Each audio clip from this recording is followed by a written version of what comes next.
دوستان عزیز سلام علیکم. قرار داریم در جمهوری اسلامی ایران در نهال خانه که در آنجا نهال چهارمغز پیکان فروخته می شود.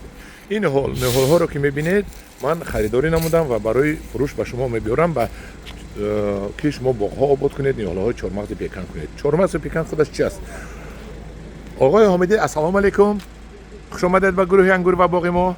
آقای حامدی، این درباره چهارمغز پیکان نگاه بینی پیکان با ما گپ زنید. اول بگویید درباره چهارمغز پیکان یک شکنید با ما نشان دهید چی من چشیده بینم چی مزه دارد. شکنید اول آسان میشکند، خیلی میشکند. بگویید پوستش رو جدا کنید با ما نشان دهید.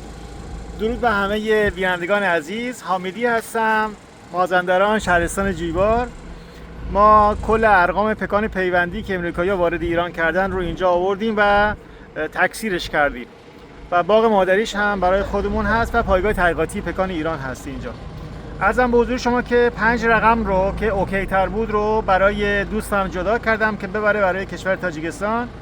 این مخلوط بذرهای کل پیکان هست که ما داشتیم. همونجور که ملاحظه میکنین پوست خیلی نازکی داره و خیلی راحت شکسته میشه و ما میگیم گردوش پیکان، شما میگین چهارمغز پیکان. بله، ما چهارمغز خیلی راحت و تمیز در میاد. گردوی امسالی هست، مال 2 ماه پیش هست که در اومده. حالا برسیم روی ارقام و این ارقامی که جدا کردم خدمت دوستم. این لیبل در واقع مرکز تحقیقات هست، مال سازمان جهادکشاورزی خودمون هست. زیر اسم من رقم نوشته شده، محمد حامدی اسم من نوشته شده. چوکتا هست و این اسم پایه است، پایش ارزش نداره. اون رقم چوکتا هست. چوکتا از اینجا بینید نشون دهید. از اینجا چوکتا کدام است؟ چوکتا رقم های درشته. این مثلا چوکتا هست. و عرضم به شما که زیر اسم من رقم های مختلف نوشته شده: چوکتا، گراکینگ، گراتکس، ویچیتای 7، ویچیتای 6 رو برای شما نذاشتم چون دیررس هست و منطقه شما سرده، نگرانم که جواب نگیری. و به اضافه یه رقم 10 جلد، 5 رقم. یعنی اینجا ما 4 رقم بعد دوشنبه میبریم. درست؟ با تاجیکستان 4 نمود خریداری کردیم. عرضم بزرگ شما که این نهالا رو که این دوست عزیز ما هر چقدر تونست که اینا رو بفروشه که فروخت. بعد از اینکه فردی که نهال رو میخره حتما باید وقتی اینو میکاره باید تا این قسمت زیر خاک بره، بیشتر داخل توقش زیاد داخل خاک فرو نره چون دچار پوسیدگی توقه نشه. این یک.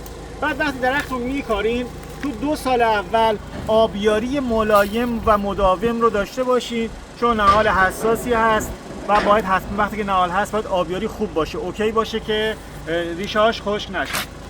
بعد نهالا هر چقدر فروخته شد اسکندر خان، فروختین که فروختین، نفروختین همه نهال ها رو تا این قسمت با نایلون داخل خاک فرو میکنین در ردیف های دوتایی که قبلا من توضیح دادم.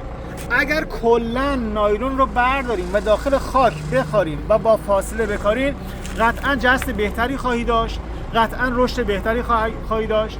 کلا ما اینجا نهال رو میکاریم با کوده های تغذیه‌ای توی 2 سال اول، چه محلول پاشی هم نه، اصلا ممکنه شما برگو بسوزونید تا میتونین کود ریشه‌ای بدین. مخصوصا وقتی میکارین یه قارچ کش ریشه‌ای استفاده کنین مثل ربرالتیس. حالا نمیدونم شما چی استفاده میکنین. به اضافه مونوفسفات پتاسیم، اسید هیومیک، سبیست، اینا ریشه‌ای به مقدار کم در حد مثلا 5 گرم 10 گرم هر کدوم در فاصله 15 روز که میخواین آبیاری کنین یه مرتبه این ریز مغذی ها این کوده ها رو هم بدین که این جست بهتری داشته باشه. همین. آقای حامدی به شما یک جان تشکر، دست شما درد نبیند. این قیمت این در بازار نهایت بلند است. درست؟ اینا جز بهترین رقم‌های تجاری دنیا هستن. اینا دیگه رقم‌های تجاری شانسی هم نیست. نگاه کن من همینجور بر می‌دارم، همه‌شون همینجور راحت شکسته میشن هستن. این که ما میگیم که شما درخت‌های پیوندی رقم بخرید، بله. دلیلش این هست که یک رقم چوکتا یا گراکینگ تو دنیا تحقیق شده، این کاشته شده، اسم گذاری شده، مغزش مثلا به چه شکلی هست، گرده‌افشانیش به چه شکلی هست، از امروز خوب مغزش در نمیاد، آیا گرده‌افشانی خودش رو پوشش میده یا اینکه از چه درختی گرده‌افشانی اونو پوشش خواهد داد. چون اینا همه بررسی شده و تمام شده هست. شما وقتی درخت رقم رو میکاری دیگه مطمئنی که مثلا این درخت با این میوه، با این کیفیت، با این گرد افشان در کنارش نتیجه میگیری. دیگه راهی که بقیه رفتن رو شما تکرار نمیکنی. آقا احمدی، یک جان تشکر. شما امجا یک پیوندش رو شده، جای پیوندش رو با ما نشون دید. جای پیوند تمام این قسمت هایی که یک نایلون، برگش رو تمام این هایی که نایلون بسته شده جای پیوند هست. من با چاقو بیارم فکر کنم. نه و همه اینا جای در واقع یه چیزی هست. نگاه کن فرمودین که اینا همه اینا که از نایلون بسته شده خلق باور نایه، آره نایه، همین که لیبل داره یعنی یک مسیر بسیار سخت اداری سپری شده تا من درست. مرا از ترکیه هم لیبل قطعه‌ای کردن، آمد بی پیوند فریب کردن. اینا همه شماره‌ای هست که نگاه کن من نایلون الان باز کردم نایلونشو. دوستان عزیز، من برای که فریب نخورم این دفعه نگاه کردم که جای پیوندش هست. جای پیوندش هست. من جای پیوندش معلوم است. الان من میارم برای شما. باوری کردم که پیوندش هست. همدیران عزیز باز با سوال‌های بسیاری می‌تیم. اینجا نگاه کنیم بچه‌ها، نگاه کن دوستان، این نهال ردی ما هست، یعنی پیوندش نگرفته. من اینو باز میکنم شما جای پیوندش رو ببینید. نگاه کن، این نهال ردی ما، این ردی هست. ردیش با معنی که پیوند نگرفته، پیوند نگرفته، خوش شده. خوش شده. نه نگاه کن اینجا روش پیوند خورده که یاد بگیرید. یک برید ببینیم. این پیوند نیم و نیم خورده دیگه. تمام، هیچ آشغاله. تمام. همدیران عزیز، من جای پیوندش یعنی انا. بعد یه نکته دیگه دوستان، اینو من فراموش کردم بگم. بگه. زیر ناحیه پیوند در طول فصل رشد هر جوونی که در میاد حتما با قیچی نکشین، پوستش نکنین، با قیچی آروم بردارین. از پیوند پایان نوده‌هایی که نامه برات با قیچی بریم. بالا تو 2 سال اول هر چقدر شاخه رو زمین اومد، کج شد، فلان شد، فقط قیم حتما کنارش باشه، ببندین که این نشکنه، باد اسیبش نزنه. یعنی که وقتی اینا شینونده ما بخش ستم زنیم، یعنی پایه زنیم. آره. همدیران عزیز، آقا حمیدی، این پیوندی هست درست؟ بله. این چند سال پس میوه میدهد؟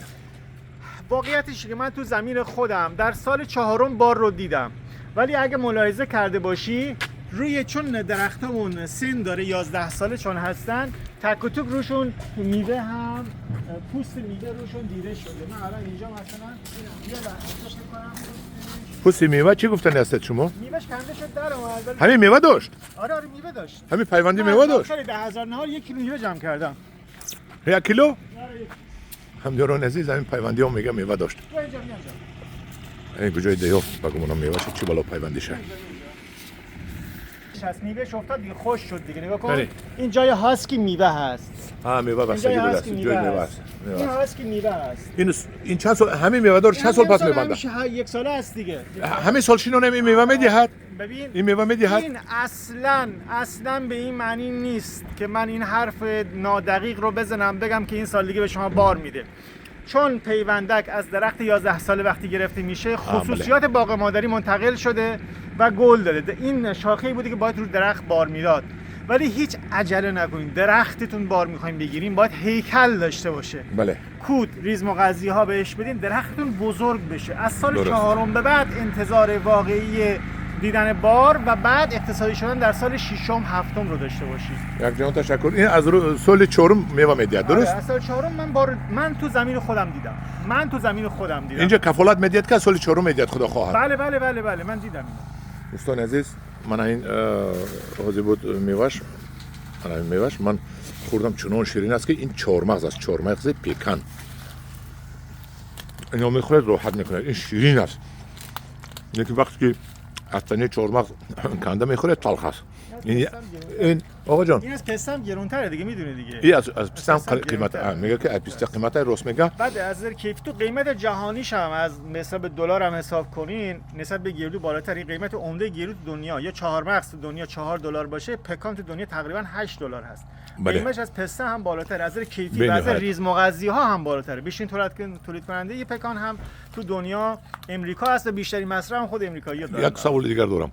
اون رو که بالاش میچینید، محصولش های بالاش میچینید، چند ماه پس شیرین میشود و که تلخ است؟ نه ببین شما وقتی که بار رو از روی درخت میگیری تلخ است. لایه های در واقع چوب پنبه‌ای، لایه اون چهارمغز یا گردو هست. اون لایه‌های چوب پنبه‌ای تا زمانی که خشک نشن بسیار گسن، مثل خرمالو که میخواد دهنتون رو میبنده و گس هست. به محض اینکه شما اون در داخل فضای خشکان قرار میدید، در برابر نور آفتاب بله. اون قرار میدی، بعد از 2-3 روز، بعد از 3-4 روز که خشک شد و رطوبت نسبیش در حد 4% 5% شد، دیگه اون طعم زیبای خودشو داره. آقای حمیدی یک جان تشکر به شما از نام خلق تاجیکستان. ما می‌خوایم در تاجیکستان این میوه چهارمغز پیکان را زیاد کنیم، چون که این چهارمغز پیکان چهارمغز صادراتی است، قیمتش بلند است، خوشخور و خوشمزه است. امیدوارم که نتیجه بگیرین. یعنی واقعا کمی نگران هستم، دوست دارم که نتیجه بگیرین، نه به خاطر اینکه باز بیاین بخریم. واقعا دوست دارم که این درخت‌ها گسترش پیدا کنه و باعث گسترش اقتصاد شما هم بشه. آرزو دارم که این باغ شود و شما آمده در تاجیکستان باغ خودتون را تماشا کنید. باغ ممنونم، ما پذیرای همتون هستیم. تشکر. قربونت برم. همداران عزیز، من این چهارمغز که من میبرم خدا خواهد در درونی گلدانش میبرم، لیکن دانستمانید که این قیمت است. این نمیدونم تو تاجیکستان 130 سومون میرد، 140 سومون میرد، 150 سومون میرد، نمیدونم، ولی مشکلی بسیار ایجاد شده است. وقتی من در تاجیکستان رسیدم حتما با نوارد پخش میکنم که من آوردم به شما این نیهال ها رو. نیهال هایی که من به شما میبرم همش پاسپورت دارد، همش تصدیق شده است. کدام سورتش خوبتر کدام سورتش نخوبتر این سوال به من است، چون که همش خوب است. من همینجا آمیخته است حرالش است. آقا آمدی یک سوال دارم. آقا آمدی در بازار ما میبینیم گردوی سفید. اون چگونه گردو از سفید یا که کارکرد میکنن پوستش رو تازه میکنن سفید میشود؟ رنگش سفیده. این پکان وقتی که از داخل هاسکش صبر کنی، زمان بهش بدی، کاملا مغزشو پر میکنه و هاسکش اون زمانی که اومدی یاد باشه، من فشار دادم قشنگ از داخل هاسکش باز میشه، مثل چارقاچ میشه، مثل پوست موز در واقع دیگه. الان روی درخت هم اگه ببینی هاسکاش هنوز روی درخت مونده. سوالی من نفهمیده؟ فهمیدم. میخوام توضیح بیشتری میخوام بدم. شما میگید چرا رنگش سفیده؟ بله. خب این پر میشه و اوکی و این بهترین حالت هست برای چیدن پکان. اما مثلا آفت داری، کلاغ میاد میبره، به خاطر همین چون نمیتونی خیلی صبر کنی. وقتی که مثلا 50% که رسید، هنوز همه هاسکام که باز نشدن، شما با چوب میتکنی میاری پایین. اونایی که باز شد، اونایی که باز نشد و میندازی داخل دستگاه پوستکن. وقتی که پوستکن میخوره و با آب شسته میشه، این سفید میشه. گرفتی؟ یعنی که کارکرد میشه. آفرین. یعنی بهترین حالت این است که این از روی درخت بریزه، ولی ممکنه اونجا سنجاب باشه، کلاغ باشه یا آفتی باشه، تو زمان به تو نده. اگه تو بتونی با این آفت‌ها مبارزه کنی، برای چی سفید میکنن؟ برای چی؟ به خاطر اینکه با دست پوست کردنش سخته دیگه، زمان زیادی میندازی دستگاه پوستکن سری پوست میشه. نه برای چی سفید میکنن همین را؟ چی در کار؟ سفید نمیکنن چون داخل دستگاه پوستکن میره، پوستکن میچرخه و با آب شسته میشه، خود به خود این سیاهی‌ها همه رو میبره، این سفید میشه. آره. و اونایی که خیلی سفید هستن، خیلی سفید، این نشونه است که اونا ممکنه پوک باشن. اونا ما میریزیم دور. آره. همداران عزیز، دید هم سفیدایی که در بازار میفروشن کارکرد میشود. من همداران عزیز خیلی اینفورماسیون گرفتم برای شنوندنش. من در شما کمک میکنم. اگر شما خریداری کنید، من بسیار نمیبرم، کم میبرم، چون که قیمتش بلند است. خود پول ندارم بسیار برم. ببینید چهارمغز پیکان در جایهای آبی میشود. در جایهای آبی نم زیاد باشد نقض میشود. من رفیقان در تمام تاجیکستان در خوالینگ شدگی است، در قبادیان شدگی است. حاضر میبریم در خاص از کلوب. خیشینانید بینید من دیگر در اینجا میشود اونجا میشود. من هیچی گفتن نمیتونم، برای که این مولی بیگونه است، مولی دولتی بیگونه است. من یگان چی گفتن نمیتونم. سنجش کرده بینید، در پناه خدا باشید.